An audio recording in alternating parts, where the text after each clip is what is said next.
Good morning. Today is the 19th of July, 2022, and this is the second in a handful of anecdotes which introduces us to home economics, our shop manual way of being able to talk about so many different things.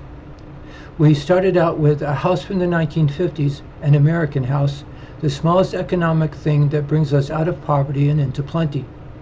Next, we went out to the side and started at the bottom with farming and mining, and above that, manufacturing, and above that, wholesale, retail, and repair, and above that, retirement, education, and recreation. Then we put a young couple into that house. They're the American Yank. First, they're normal and well-adjusted. Then they're a good wife and a good husband, and then a good mother and a good father. I have to jump in here and point out that being normal and well-adjusted isn't a natural thing at all. It goes against the hardwiring of a human being and is the cause of so many arguments and feuds and wars. The truth of the truth and the decent of the decent. There are two formal arguments that go together like two segments of a line that form the lowercase letter I, and that dot being holding Christ's divinity as faith, that computer cloud in the sky that holds everything together. The truth of the truth. I sit in a chair and I learn that these thoughts that fly around in my head that have to do with the biological pleasures of have to do with getting a gal pregnant, or becoming pregnant if you're a girl. The decent of the decent. I saw a terrific example of that on the computer. It was a poster, and it was a poster of a young mother holding her child, and at the top it said, "I failed at so many things in my life, please don't let me fail at this." That's a terrific example of decency as a formal argument. Actually, it's a terrific example of those two arguments coming together, the Darwinian argument of decency and that infusion, that religious argument of decency. Actually, it's a good example of all three coming together, isn't it? That holding that computer cloud in the sky, holding Christ's divinity as faith. One of the things I do is I go onto the computer and I type in vocational stories of Catholic nuns.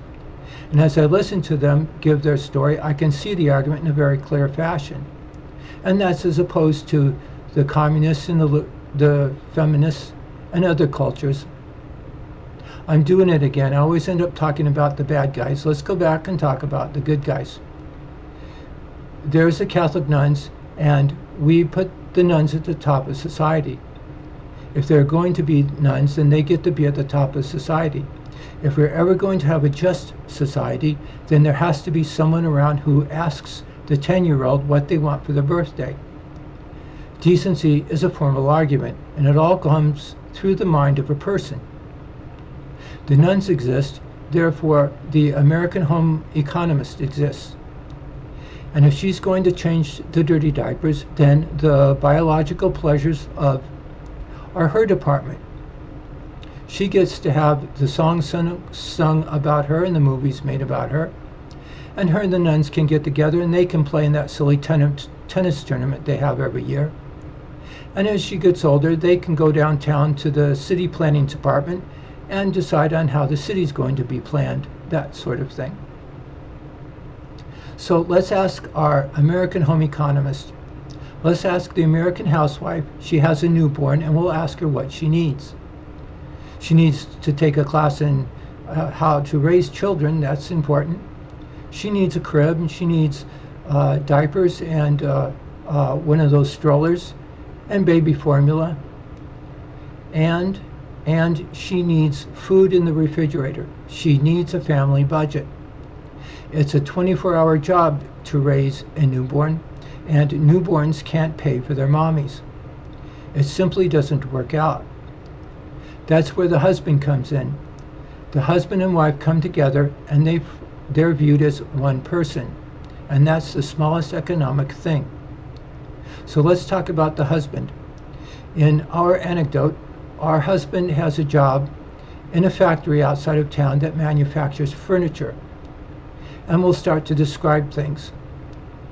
The first thing we say is that he has to be normal and well-adjusted, and he has to learn a trade. And that too is a learned thing, making furniture.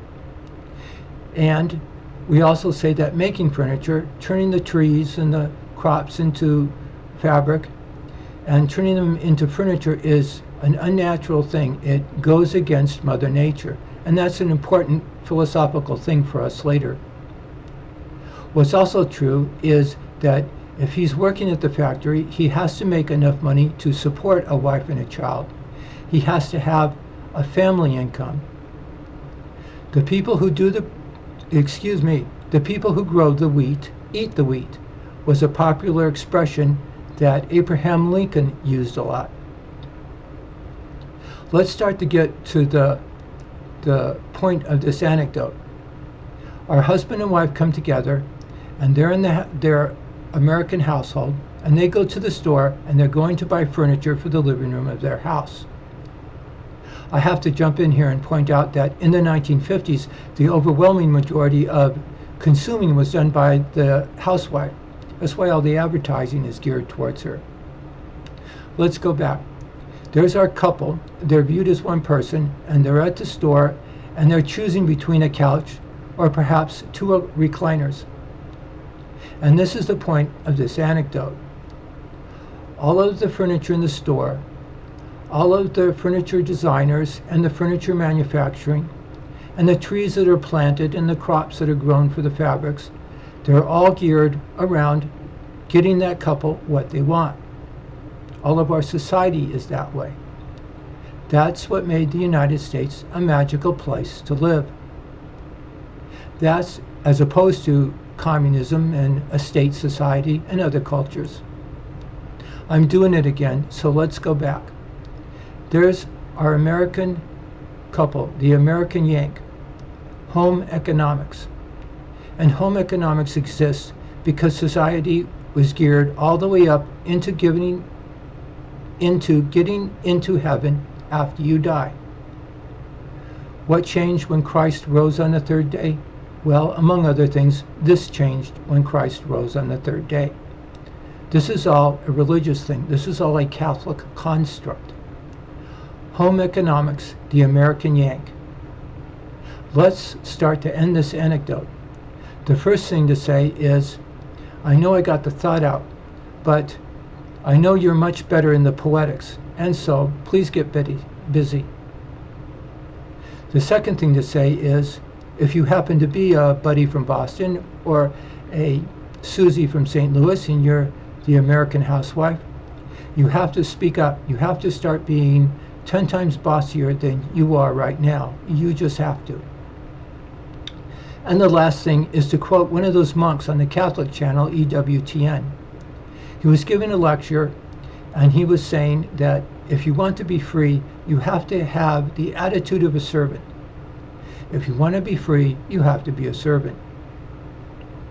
I think he knew what he was talking about. We'll see you on the other anecdotes.